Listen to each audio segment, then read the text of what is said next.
Misura. Okay, so we're exploring Artist's Alley, and something very interesting caught my eye. It is a book about AI versus artwork. Really passionate about art and AI at the moment in terms of how AI is threatening both artists and also just people in general with their data safety and the environmental impacts of AI in terms of its water usage and power usage. And so I spent a year making this zine about it and kind of talking about my opinions on it, but also other artists and writers and what they think about it.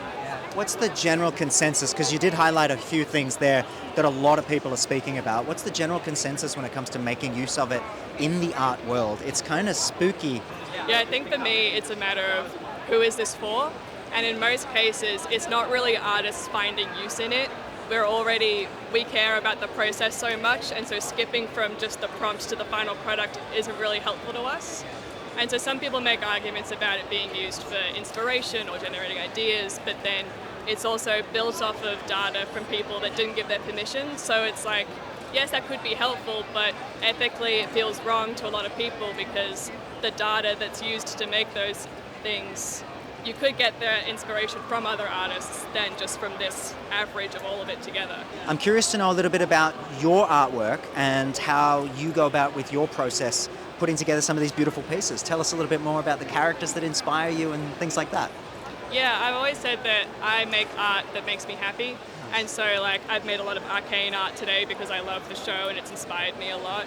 And so I do a lot of traditional art and digital art. And then I print it all on risograph locally at Tree Paper Gallery in Melbourne. And so, yeah, I like to work with local companies to make my stickers as well. And so, yeah, I like it to feel very homegrown and what makes me happy and what makes other people happy. Take us through something that brings a smile to your face.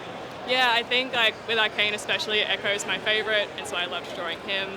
And then Vi in the new season, I loved her new character design, and it inspired me so much, and I just wanted to draw her straight away as soon as the trailer came out.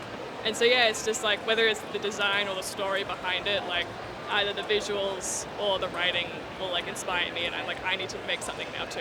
Isn't that funny how it has to escape almost? And again, that's why it's so important that these discussions are had, because I could see the joy on your face when you started thinking about the character, and you just don't get that with a machine.